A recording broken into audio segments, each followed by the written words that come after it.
Hello and welcome to Life and Truth Podcast. As always, this is Jonathan Obise and I'm excited to have you tuning. So every time on this podcast, I share on life, faith, career and business. And I believe that all that I do on this podcast will be a blessing to you. So if this is the first time you're coming to the podcast, I encourage you to go to all of my social media accounts at Jonathan Obise and also visit my website, jonathanobise.com. You'll be able to find interesting episodes, on different topics that I believe is going to be a tremendous blessing to you. So once again, you're welcome.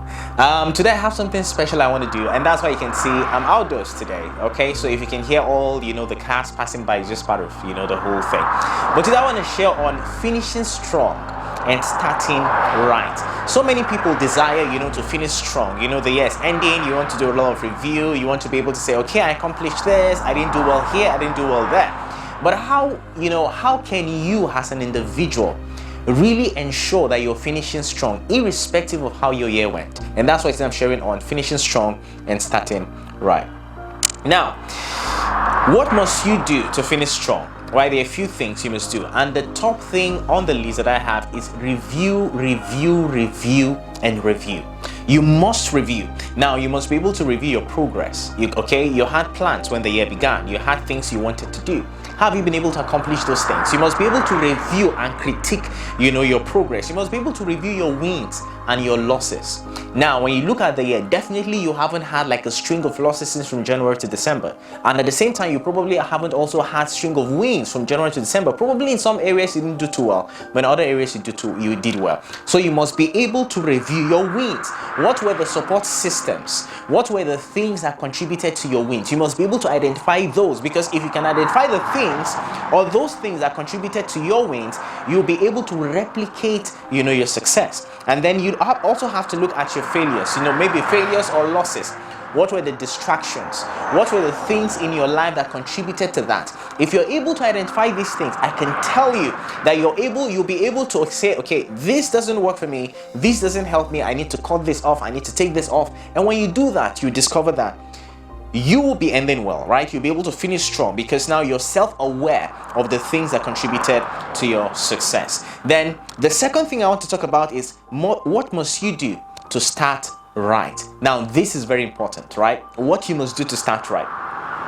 Number one, plan.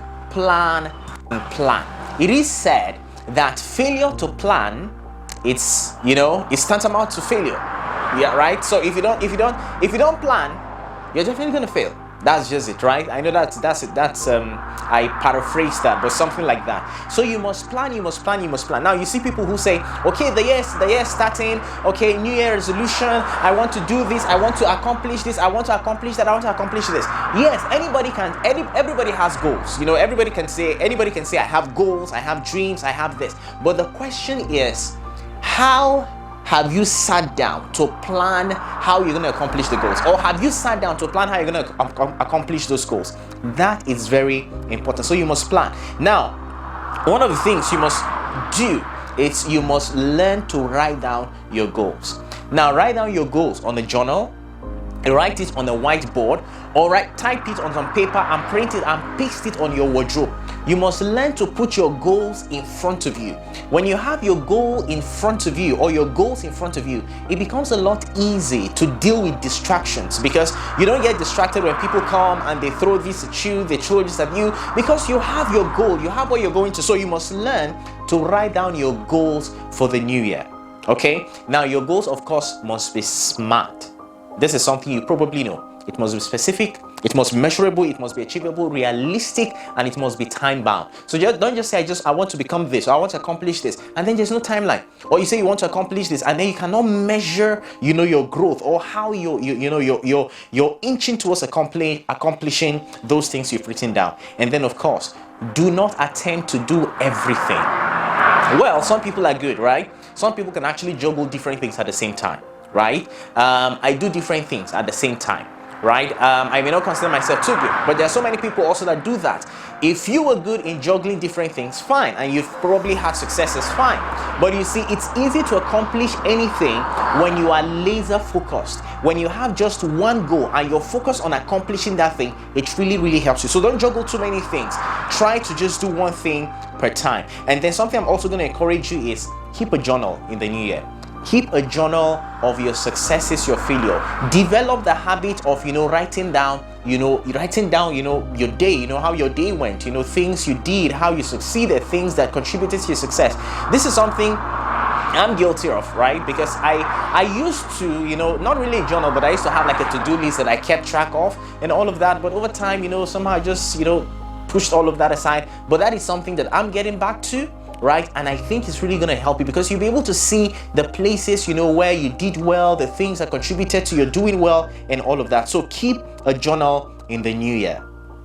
And of course, you must stay laser focused. I've mentioned that. Now, there is this study that was conducted by Gil Matthews, and it shows that those who write their goals have a 33% of actualizing them, compared to those who only have their goals in their brain. Now, that is something you must understand. If you only have your goals, right, in your brain, and you say, oh, I want to accomplish this, I want to be this, I want to be that, and then the goal is just there and you're really not doing things, or you haven't written it down, it is said that the faintest pen is sharper than the sharpest brain, right?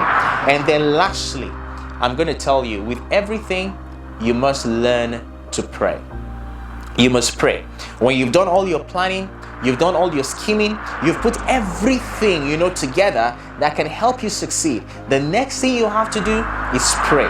You pray that God will bless your effort. You pray that with minimal effort, you will get, maximum, optimum result. That is what you want. And that is what you must learn to do. Learn to pray.